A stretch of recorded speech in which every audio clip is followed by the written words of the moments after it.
সম্রাট হুমায়ুনের বাম হাতে একটি অদ্ভুত সুন্দর হালকা নীল রঙের বৈদুর্যমণি বা ল্যাপিস লাজুনি, ডান হাতে একটা চিঠি।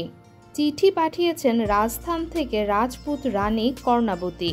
চিঠির সঙ্গে কয়েক গাছি হলুদ সুতা।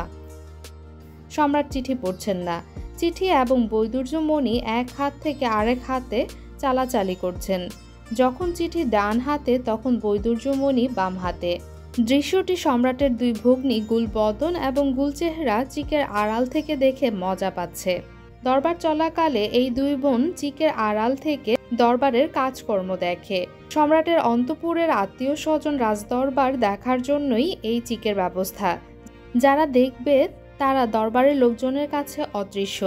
প্রধান উজির বললেন, সম্রাট কি কোনো বিষয় নিয়ে চিন্তিত? সম্রাট হাঁ সূচক মাথা নাড়লেন। চিন্তার বিষয় কি জানতে পারি? হ্যাঁ পারেন। জাদুবিদ্যার বইটি এখনো জোগাড় করা গেল না, এই নিয়ে আমি চিন্তিত। সম্রাট হিন্দুস্থানের জাদুবিদ্যা নামের একটি বইয়ের সন্ধান পেয়েছেন। বইটি আছে তার ছোট ভাই কামরান মির্জার কাছে। সে সংগ্রহ করেছে কান্দাহারের এক দুর্গ থেকে। সম্রাট হুমায়ুনের এই বইটি পড়ার খুব ইচ্ছা। বইটি নাকি লেখা হয়েছে প্যাঁচার রক্ত দিয়ে। দিনের বেলা বইয়ের লেখা অস্পষ্ট থাকে, রাতে স্পষ্ট হয়। সম্রাট তার ভাইয়ের কাছে বইটি চেয়ে পত্র দিয়েছেন। কামরান মির্জা পত্রের জবাব দেননি। উজির বললেন, রানী কর্ণাবতীর পত্রটি কি আপনি পড়বেন? গুরুত্বপূর্ণ হতে পারে। সম্রাট চিঠি পড়তে শুরু করলেন।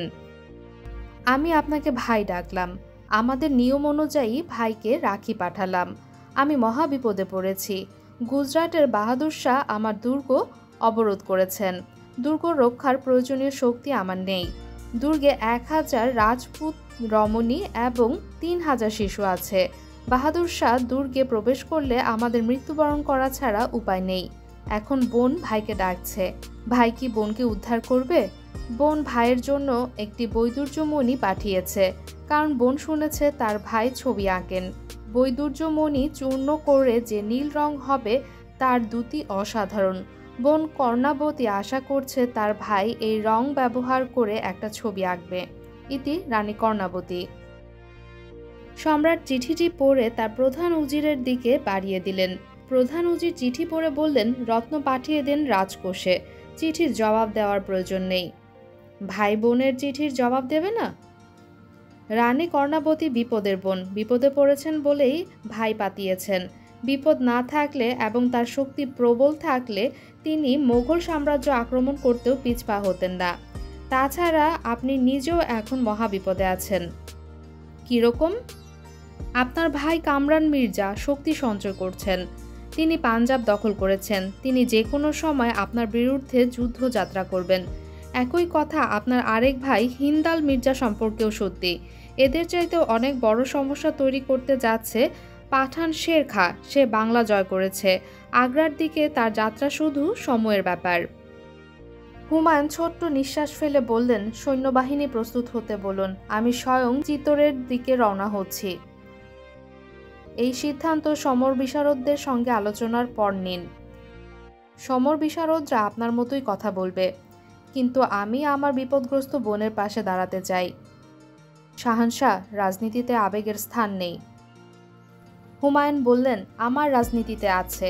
একজনের চরম বিপদে আমি তার পাশে যখন দাঁড়াবো তখন দেখা যাবে আমার চরম বিপদেও কেউ একজন আমার পাশে এসে দাঁড়াবে। হুমায়ুনের কথা সত্যি হয়েছিল। রাজ্যহারা পথের ফকির হুমায়ুনকে সাহায্য করেছিলেন পারস্য সম্রাট। সেখানেও একটি চিঠির ভূমিকা ছিল। প্রধান উজির বিরক্তি চাপার চেষ্টা করছেন, পারছেন না। সম্রাটের কোনো কর্মকাণ্ডই সম্রাট সুলভ না। তিনি বাস করেন সম্পূর্ণ নিজের জগতে। সেই জগৎ নিয়ন্ত্রণ করে সুরা, আফিং এবং কবিতা। তুরস্ক থেকে এক কবি এসেছে, রাজ্যসভায় তাকে উচ্চস্থান দেওয়া হয়েছে। সম্রাট গ্রহ নক্ষত্র বিচার করাকে এখন রাজকার্যের অংশ ভাবছেন। সারাক্ষণ শুভ সময় অশুভ সময় নির্ণয় করে চলছেন। তিনি পোশাকও পরছেন গ্রহ নক্ষত্র বিবেচনা করে। রবিবারে পরেছেন হলুদ পোশাক। সেদিন তিনি রাজ্য পরিচালনা বিষয়ক সভা করেন। সোমবার পরেন সবুজ পোশাক। ওই দিন তিনি আনন্দে থাকেন। রাজ্যসভায় গীত বাদ্য হয়। মঙ্গলবারে লাল, মঙ্গল গ্রহের লাল রঙের পোশাক পরেন। সেদিন যুদ্ধবিগ্রহ নিয়ে আলোচনা করেন। তার মেজাজ থাকে উগ্র। সামান্য অপরাধে মৃত্যুদণ্ড দেন। আজ মঙ্গলবার, সম্রাট লাল পোশাক পরেছেন। যুদ্ধযাত্রা ঘোষণা দেয়ার এটাই কি কারণ? প্রধান উজির আরও কিছু বলতে যাচ্ছিলেন। সম্রাট তাকে থামিয়ে দিয়ে বললেন, তীর ধনুক নিয়ে আসুন। একটি তীরের আগায় বাহাদুর শাহর নাম লেখা থাকবে, আরেকটির আগায় আমার নাম। আমি নিজে তীর ছুঁড়ে দেখব কোনটি আগে যায়। যার তীর আগে যাবে সেই যুদ্ধে জিতবে। সম্রাটের তীর অনেক আগে গেল। পরদিন বুধবার ফজরের নামাজের পর হুমায়ুন চিতোরের দিকে সসৈন্যে রওনা হলেন। দুপুরে এক হ্রদের পাড়ে সৈন্যরা দ্বিপ্রহরের খাবারের জন্য থামল। তখন বাহাদুর শাহর বিশেষ দূত সম্রাট হুমায়ুনের কাছে একটি চিঠি দিলেন। চিঠিতে লেখা, সম্রাট হুমায়ুন, অতি ভক্তি ভরে নিবেদন করছি যে আমি মোগল সম্রাটের একজন দিন সেবক মাত্র। আমি বর্তমানে ধর্মযুদ্ধে নিজেকে নিয়োজিত করেছি। গুলেমারা রানী কর্ণাবতীর বিরুদ্ধে এই যুদ্ধকে জেহাদ আখ্যা দিয়েছেন। সম্ভবত আপনার কাছে তথ্য নাই যে এই দুর্গে অনেক মুসলমান রমণী বন্দী অবস্থায় আছেন। রাজপুত পুরুষরা তাদের ব্যবহার করে। নিজের ইচ্ছার বিরুদ্ধে তাদের নৃত্যগীত এবং আরও অনেক অশ্লীল কুৎসিত কর্মকাণ্ডে অংশগ্রহণ করতে হয়। আমি অনুরোধ করব যে আপনি এই যুদ্ধযাত্রা স্থগিত করবেন। আমি আপনার সম্মানে এক বাক্স মণিমুক্তা, 4টি আরবি ঘোড়া এবং একটি হাতি পাঠালাম। এই হাতিটা আমার প্রিয়। এর নাম কুশ। ইতি আপনার সেবক বাহাদুর শাহ। হুমায়ুন যুদ্ধযাত্রা স্থগিত করলেন না। জোহরের নামাজের পর সেনাবাহিনী দ্রুত অগ্রসর হতে লাগল। বাহাদুর শাহ খবর পেলেন হুমায়ুন যাত্রা অব্যাহত রেখেছেন। তিনি সঙ্গে করে এনেছেন তার গোলন্দাজ বাহিনী। গোলন্দাজ বাহিনীর প্রধান তকি খাঁ কামান চালনায় বিশেষ পারদর্শী। হুমায়ুনের বিশেষ কামান ফিরোজাকে 2টি হাতি টেনে নিয়ে আসছে। মাঝারি কামানগুলো টানছে মাদ্রাজি বলদ। বন্দুকধারীরা কামানের সঙ্গে সঙ্গে আসছে। যুদ্ধ শুরু হয়ে গেলে কামান অগ্রসর হবে না, তবে বন্দুকধারীরা অগ্রসর হবে। সম্রাটের তীরন্দাজ বাহিনীর নেতৃত্বে আছে আফগান তীরন্দাজ প্রধান শাহ জুমা। তার সম্পর্কে কথিত আছে লক্ষ্যবস্তু দেখার পর তিনি চোখ বন্ধ করে তীর ছুঁড়ে লক্ষ্যভেদ করতে পারেন। হুমায়ুনের অশ্বারোহী বাহিনীর সংখ্যা ছিল 30,000। তারা অগ্রবর্তী তীরন্দাজ দলের পেছনে পেছনে যাচ্ছিল। বাহাদুর শাহ সম্রাট হুমায়ুনের দ্রুত এগিয়ে আসার খবর শুনলেন। তিনি পালিয়ে যাওয়ার সব প্রস্তুতি শেষ করে দুর্গ অবরোধকারী সৈন্যদের উল্লাসধ্বনি করতে বললেন। দুর্গের বাইরে বিরাট হইচই হতে লাগল। রানী কর্ণাবতী বাইরে হঠাৎ হইচই শুরু হয়েছে কেন জানতে চাইলেন। তাকে জানানো হলো বাহাদুর শাহর বাহিনীর সঙ্গে হুমায়ুন বাহিনীর যুদ্ধ হয়েছে। যুদ্ধে হুমায়ুন পরাজিত হয়েছেন। হাতির পায়ের চাপে পিষ্ট হয়ে নিহত হয়েছেন বলেই বাহাদুর শাহর শিবিরে আনন্দ উল্লাস। জহর ব্রত পালনের জন্য আগুন প্রস্তুত ছিল। রানী কর্ণাবতী সবাইকে নিয়ে জ্বলন্ত অগ্নিকুণ্ডে ঝাঁপিয়ে পড়লেন। রানীর আদেশে দুর্গের 3,000 শিশুকেও কুয়ায় নিক্ষেপ করা হলো, যেন এরা শত্রুর হাতে পড়ে নিগৃহীত না হয়। বাহাদুর শাহ দুর্গে প্রবেশ করতে পারলেন না। হুমায়ুনের বাহিনী চলে এসেছে, তিনি পালিয়ে গেলেন। রানী কর্ণাবতীর মৃত্যু হুমায়ুনকে দুঃখে অভিভূত করল। তিনি তৎক্ষণাৎ বাহাদুর শাহর পেছনে ছুটলেন। রানী কর্ণাবতীর মৃত্যু আরেকজনের মনে গভীর রেখাপাত করল। তিনি বাহাদুর শাহর গোলন্দাজ বাহিনীর প্রধান রুমি খাঁ। তিনি তার দলবল নিয়ে হুমায়ুনের সঙ্গে যুক্ত হলেন। চিতোরের দুর্গ শ্মশান। দুর্গের বাইরে বাহাদুর শাহের অতি প্রিয় 2 হাতি বিকট চিৎকার করছে এবং ছোটাছুটি করছে।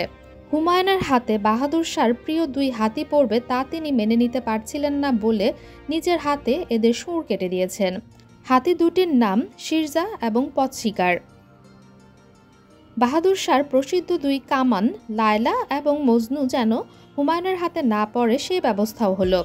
বাহাদুর শাহ নিজে কামান দুটি নষ্ট করলেন। বাহাদুর শাহ পালিয়ে মান্ডু দুর্গে আশ্রয় নিলেন। হুমায়ুন মান্ডু পৌঁছালেন 30,000 অশ্বারোহী নিয়ে। তিনি মান্ডু দুর্গ অবরোধ করলেন। সারাদিন ঘোড়া ছুটিয়ে তিনি ছিলেন ক্লান্ত। এশার নামাজ শেষ করে সেনাপতিদের ডেকে বললেন, আমি জানি মান্ডু দুর্গ দখল করা কঠিন, কিন্তু আমি বাহাদুর শাহকে ধরতে চাই। এমন ব্যবস্থা করা হোক যেন রাতের ভেতর দুর্গ দখল হয়। লম্বা লম্বা মই তৈরি করা হলো। মই দুর্গের গায়ে লাগিয়ে তীরন্দাজরা দুর্গ প্রাচীরে উঠে গেল। একদল তীরন্দাজ দুর্গের প্রধান দরজা খুলে দিল। বাহাদুর শাহ দড়ি বেয়ে দুর্গ থেকে পালিয়ে গেলেন। দুর্গের ভেতরে মানুষজন কেউ বলল না বাহাদুর শাহ কিভাবে পালিয়েছেন, কোন দিকে যাচ্ছেন। হুমায়ুন তখন এক অদ্ভুত কাণ্ড করলেন। গাঢ় লাল রঙের পোশাক পরলেন। এর অর্থ সবাইকে হত্যা করো। ইতিহাসের নিষ্ঠুরতম হত্যাযজ্ঞ শুরু হলো। মোগল সৈনিকের তলোয়ারের নিচে হাজার হাজার মানুষকে প্রাণ দিতে হলো। সেদিন মঙ্গলবার হওয়ায় রক্তাম্বর পরে হুমায়ুন উন্মাদ হয়ে গেলেন। তাকে দেখে তার সৈন্যরাও উন্মাদ হয়ে গেল। মান্ডুবাসীদের যে রক্ষা করে তার কথা এখন বলা যাক। তার নাম বচ্ছু, মতান্তরে মঞ্জু।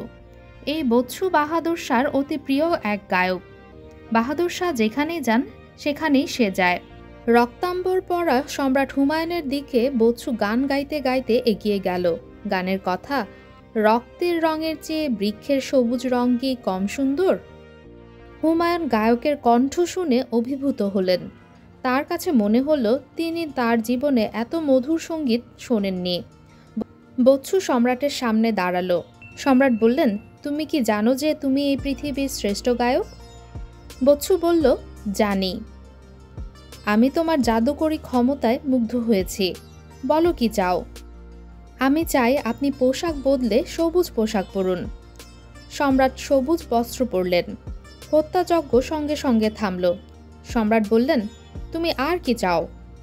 বচ্ছু বলল, যারা বন্দী আছে তাদের মুক্ত করে দিন। হুমায়ুন বললেন, সবাই মুক্ত। আমি তোমার আরও একটি ইচ্ছা পূর্ণ করব। বলো কি চাও? আমি আমার গুরু বাহাদুর শাহর কাছে যেতে চাই। হুমায়ুন দুর্গের প্রধান ফটক খুলে বচ্ছুকে চলে যেতে দিলেন। হুমায়ুনের প্রধান উজির বললেন, আপনি কি করছেন? সম্রাট বললেন, এই গায়ক যদি আমার রাজ্য প্রার্থনা করত আমি তাকে দিয়ে দিতাম। মান্ডু থেকে পালিয়ে বাহাদুর শাহ আহমেদাবাদের চম্পানি দুর্গে অবস্থান নিলেন। মোগলদের বিরুদ্ধে যুদ্ধের প্রস্তুতি নিলেন। বাহাদুর শাহের গোলন্দাজ বাহিনী কামান বসানোর আগেই সম্রাট হুমায়ুন চম্পানির দুর্গ অবরোধ করলেন। বাহাদুর শাহ আবার পালালেন। তিনি আশ্রয় নিলেন কম্ব দুর্গে। হুমায়ুন 1 ঘন্টার মধ্যে কম্ব দুর্গে উপস্থিত হলেন। কম্ব দুর্গ থেকেও বাহাদুর শাহকে পালাতে হলো। এবার তার সঙ্গে গায়ক বচ্ছু। পালাবার সময় তিনি বলেছিলেন, আমার সঙ্গে বচ্ছু আছে, আমার আর কিছুই লাগবে না। হুমায়ুন দুর্গের ভেতরে মাগরিবের নামাজ পড়লেন।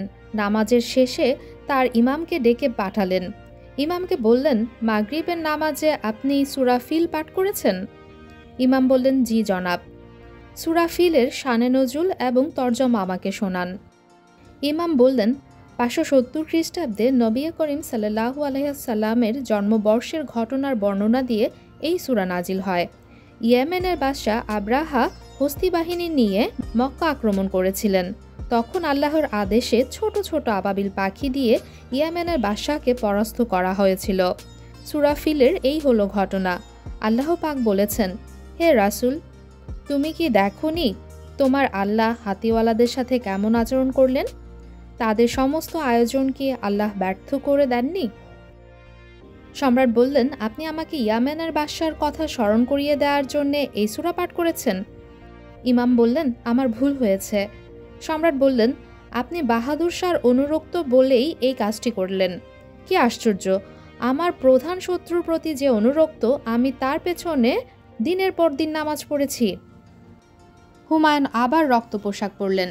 বাহাদুর শাহ তাকে যে হাতিটি দিয়েছেন কুশ, তিনি সেই হাতি আনতে বললেন। হাতি হাজির করা হলো। সম্রাট বললেন, আজ মাগরিবে যে সূরা পাঠ করা হয়েছে তার নাম ফিল, অর্থাৎ হাতি। ইমাম, আপনার প্রিয় বাহাদুর শাহর দেওয়া সেই হাতির পায়ের চাপে পিষ্ট করে আমি আপনাকে হত্যার নির্দেশ দিলাম। এই আদেশ এশার নামাজের আগেই যেন কার্যকর হয়। উল্লেখ্য, ঐতিহাসিক আবুল ফজল লিখেছেন, এই ঘটনার পর হুমায়ুন অত্যন্ত অনুতপ্ত হন। তিনি সারা রাত এক ফোঁটাও ঘুমাতে পারেননি। সারা রাত শিশুর মতো কেঁদেছেন। পরদিন ফজরের নামাজের আগে তিনি তার রক্ত পোশাক পুড়িয়ে দেওয়ার নির্দেশ দেন। বাকি জীবন তিনি আর এই ভয়ঙ্কর বস্ত্র পরিধান করেননি। নির্দেশ কার্যকর করা হলো। কম্ব দুর্গ থেকে বাহাদুর শাহ পালিয়ে গেলেও তার ধনরত্ন নিতে পারলেন না, সবই হুমায়ুনের হাতে পড়ল। ধনরত্নের বাইরে পেলেন বাহাদুর শাহের পোষা তোতা পাখি। এই পাখি নাকি ভবিষ্যৎ বলতে পারে। রুমি খাঁকে সে যতবারই দেখে ততবারই বলে, ফট রুমি হারামখোর, ফট রুমি হারামখোর। এর অর্থ হারামখোর রুমির উপর অভিসম্পাত। সম্রাটের প্রধান খেলা এখন হলো তোতা পাখির সঙ্গে সময় কাটানো। কম্ব বিজয়ের পর সম্রাট তোতাকে জিজ্ঞেস করলেন, কে শ্রেষ্ঠ, আমি না বাহাদুর শাহ? তোতা বলল, আল্লাহু আকবার। পাখির মতে আল্লাহই শ্রেষ্ঠ। সম্রাট সন্তোষ লাভ করলেন। তোতাকে স্বর্গীয় পক্ষী উপাধি দিলেন। তার জন্য সোনার খাঁচা বানানোর নির্দেশ দিলেন।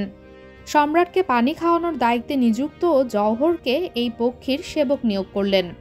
উল্লেখ্য, এই জওহর সম্রাট হুমায়ুনের একটি জীবনী রচনা করেন। সম্রাট ভগ্নী গুলবদনের পরেই জওহরের জীবনীকে প্রামাণ্য ধরা হয়। সম্রাটের নির্দেশে এই তোতা পাখির একটি ছবি আঁকা হয়। ছবিটি ব্রিটিশ মিউজিয়ামে এখনও সংরক্ষিত আছে। জুন মাস, আগ্রার উপর দিয়ে কয়েকদিন ধরেই লু হাওয়া বইছে। পিঙ্গল আকাশে মেঘের দেখা নেই। লোকজন দরজা জানালা বন্ধ করে ঘরে বসা। কিছু মিঠাইয়ের দোকান খোলা। মিঠাইয়ের উপর ভনভন করছে মাছি। গরমকাল মাছিদের প্রিয় সময়। গরমে তারা দ্রুত বংশবৃদ্ধি করে। আগ্রার পথে ঘাটে ময়ূরের ঝাঁক। তাদের দৃষ্টি আকাশের দিকে। তারা কুৎসিত শব্দে ডাকে, চক্রাকারে ঘোরে, একে অন্যের ওপর ঝাঁপিয়ে পড়ে। গরমে এদেরও মাথা খারাপের মতো হয়ে গেছে। ময়ূর পেখম মেলার জন্য অস্থির। বৃষ্টির দেখা নেই বলে পেখম মেলতে পারছে না। আগ্রার অধিবাসীরা আজ খানিকটা উত্তেজিত। প্রধান কাজীর নির্দেশে 3 অপরাধীর শাস্তি হবে। বিশেষ ধরনের শাস্তি বলেই উত্তেজনা। 3 অপরাধীর জন্য 3টি গাধা হত্যা করা হয়েছে। গাধাগুলির চামড়া ছেলানো হয়েছে। অপরাধীদের গাধার চামড়ার ভেতরে ঢুকিয়ে চামড়া সেলাই করে দেওয়া হবে। তারপর তাদের শুইয়ে দেওয়া হবে ঘোড়ার গাড়িতে। এই গাড়ি আগ্রা শহরময় ঘুরবে। প্রচণ্ড গরমে গাধার চামড়া এঁটে বসে যাবে অপরাধীদের গায়ে। তাদের মৃত্যু হবে শ্বাসরুদ্ধ হয়ে। 3 অপরাধী গাধার চামড়ায় মোড়া অবস্থায় ঘোড়ার গাড়ির পাটাতনে শুয়ে আছে। ঘোড়ার গাড়ি চলছে। ঘোড়ার গাড়ি চালকের হাতে রূপার ঘণ্টা। সে মাঝে মাঝে ক্লান্ত ভঙ্গিতে ঘণ্টা বাজাচ্ছে। ঘণ্টাধ্বনি শাস্তির ঘোষণা। প্রচণ্ড গরমে গাধার চামড়া অপরাধীদের গায়ে এঁটে বসেছে। তাদের একজন পানি পানি বলে অস্ফুষ্ট শব্দ করছে। গাড়ির পেছনে এক দঙ্গল ছেলেপুলে। তাদের উৎসাহের সীমা নেই। তারা মাঝে মাঝে ঢিল ছুটছে। যখনই কোনো ঢিল গাধার চামড়ায় আবৃত অপরাধীদের ওপর পড়ছে, তখনই তারা উল্লাসে চেঁচিয়ে উঠছে। গরম অসহনীয় বোধ হওয়ায় সম্রাট গোসলখানায় দরবারে খাস বসিয়েছেন। তার প্রিয় আমত্তরা গোসলখানায় জড়ো হয়েছেন। সম্রাট হাম্মামে বুক পর্যন্ত ডুবিয়ে বসে আছেন। 2 জন খোঁজা বালক মাঝে মাঝে তার মাথায় পানি ঢালছে। পানিতে গোলাপ গন্ধ। অসংখ্য গোলাপ পাপড়ি ছড়িয়ে পানিতে এই গন্ধ আনা হয়েছে। বিশেষ ব্যবস্থায় পানি শীতল করা হয়েছে। শীতলকরণ পদ্ধতি চালু আছে। সম্রাট যতক্ষণ হাম্মামে থাকবেন ততক্ষণ এই প্রক্রিয়া চলবে। পানির শীতলকরণ পদ্ধতি যথেষ্টই বৈজ্ঞানিক। বাষ্পীভবনের সময় পানি কিছু উত্তাপ নিয়ে বাষ্পে পরিণত হয়। উত্তাপ নেয়ার কারণে পানি ঠান্ডা হয়। প্রকাণ্ড সব মাটির জালার গায়ে পানি ঢেলে বাতাস দেয়া হচ্ছে। এতে বাষ্পীভবন প্রক্রিয়া দ্রুত হচ্ছে। সম্রাটকে ঘিরে আছেন দরবারে খাসের আমন্ত্রণ। মন্ত্রিসভার সকল সদস্য আছেন। 2 জন সেনাপতি আছেন। আজকের দরবারে আফগান শের খাঁর বিষয়ে আলোচনা হবে। শের খাঁ শক্তি সঞ্চয় করেই যাচ্ছেন। তার বিষয়ে কখন কি ব্যবস্থা নেওয়া হবে তা সম্রাট বলবেন। আলোচনায় অন্যরাও অংশ নিতে পারবে। তবে কে অংশ নিবে তা সম্রাট আঙুলের ইশারায় ঠিক করবেন। ইচ্ছে মতো মতামত জাহির করার সুযোগ নেই। গোপন আলোচনা খোঁজাদের সামনেই হচ্ছে, তাতে কোনো সমস্যা নেই। গোসলখানায় উপস্থিত সব খোঁজাই বধির। কানে জ্বলন্ত সীসা ঢেলে তাদের কান নষ্ট করা হয়েছে। সভা শুরুর আগে সম্রাট একটি শের কবিতা আবৃত্তি করলেন। মুর্দই লাখ বুরা চাহে তো ক্যা হোতা হে, ওই হোতা হে जो মঞ্জুরে খোদা হোতা হে। অর্থাৎ শত্রুরা আমার যতই অনিষ্ট কামনা করুক তাতে কিছুই হবে না, ঈশ্বর যা মঞ্জুর করবেন তাই হবে আমার ভাগ্যলিপি। দরবারীরা একসঙ্গে বললেন, মারহাবা মারহাবা। সম্রাট হাসলেন, দ্বিতীয় শের আবৃত্তি করলেন, হর মুসিবত কো দিয়া এক তবসুমে জবাব, ইস তরহা গর্দি সে দৌড়কে রুলায়া হে मैंने। অর্থাৎ দুর্দিন ভেবেছিল সে আমাকে কাঁদাবে, উল্টো হাসি মুখে আমি তাকে কাঁদিয়েছি। আবারও আওয়াজ উঠল, মারহাবা মারহাবা। প্রধান উজির বললেন, গোস্তাব কি মাপ হয়, এই অপূর্ব শের কার কলম থেকে বের হয়েছে? সম্রাট বললেন, এই শের তোমাদের বাদশার কলম থেকে এসেছে। সে হিন্দুস্তানের বাদশা হলেও অন্তরে একজন অক্ষম দুর্বল কবি।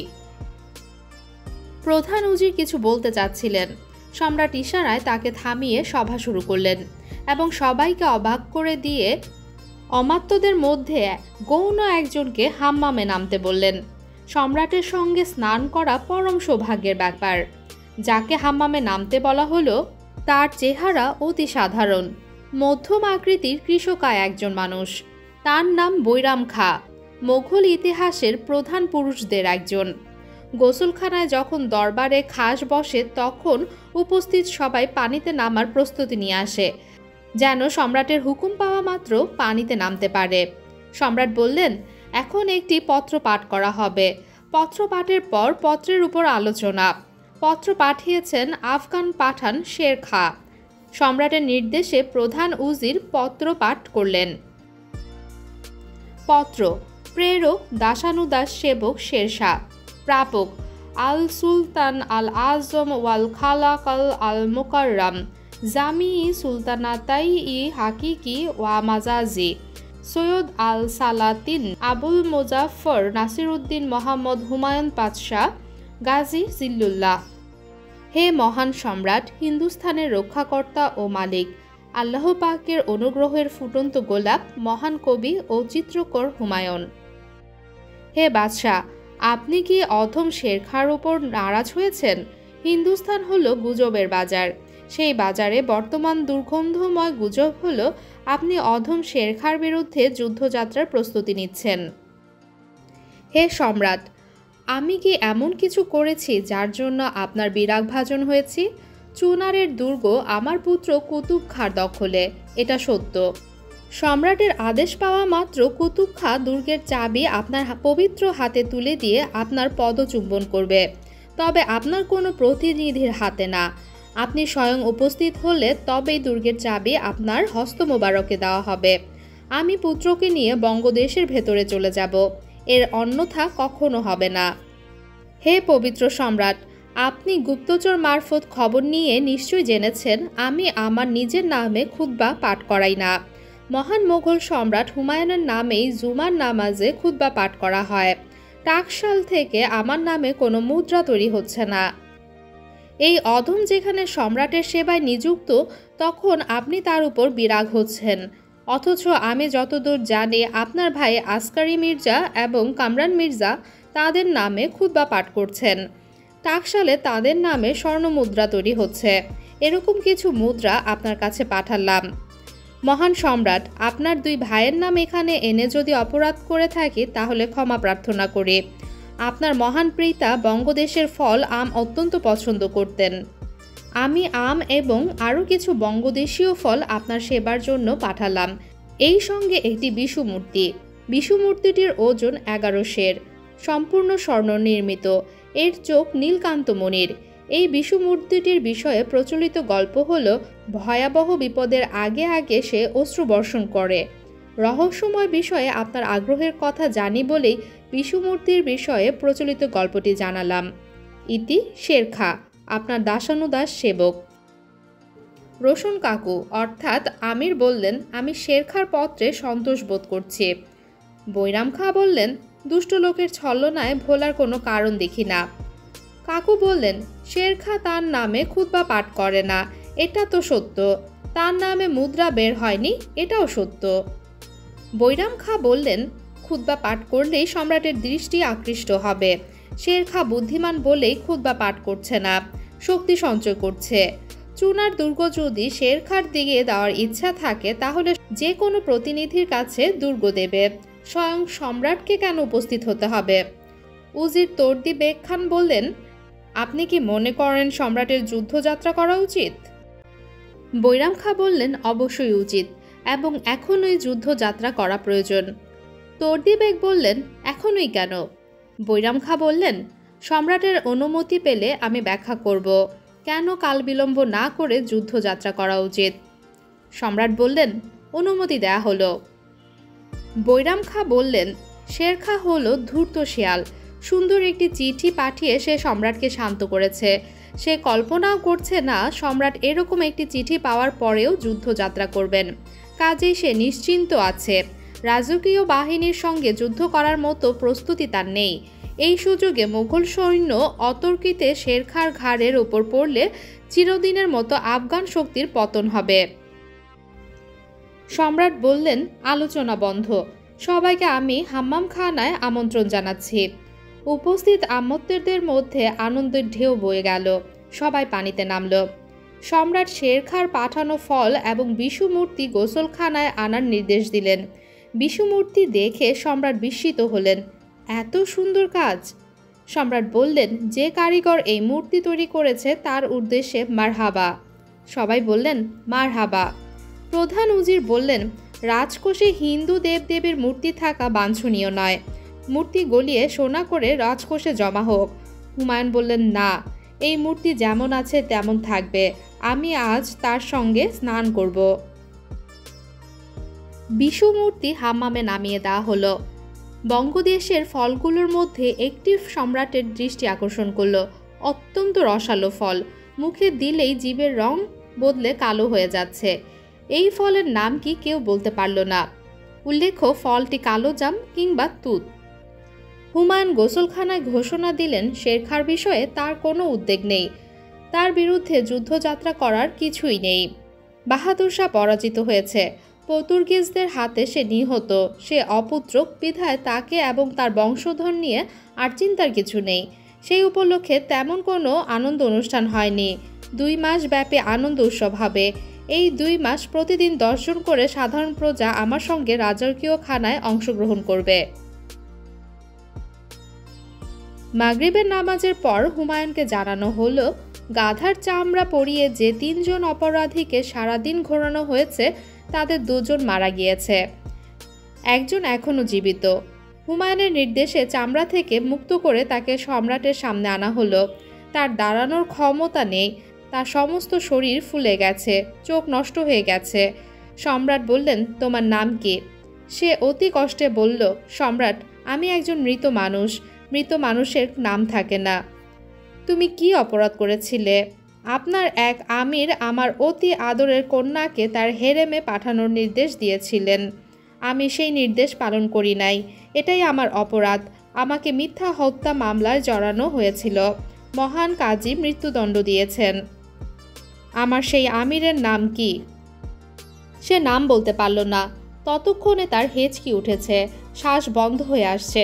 সে ঠোঁট নাড়ছে কিন্তু মুখ থেকে কোনো শব্দ বের হচ্ছে না।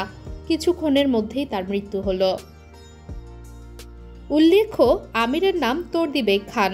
সম্রাট আকবরের সময় বৈরাম খাঁ তাকে হত্যা করেন। সম্রাট হুমায়ুন এর পরপর একটি রাজকীয় ফরমান জারি করলেন। যে কোনো মৃত্যুদণ্ড কার্যকর করার আগে সম্রাটের অনুমতি নিতে হবে। এছাড়াও তিনি যুদ্ধে ব্যবহার হয় এমন একটি দামামার ব্যবস্থা করলেন। কোনো প্রজা যদি মনে করে তার উপর বিরাট অবিচার করা হচ্ছে, তাহলে সে দামামায় বাড়ি দিয়ে সম্রাটের দৃষ্টি আকর্ষণ করতে পারবে।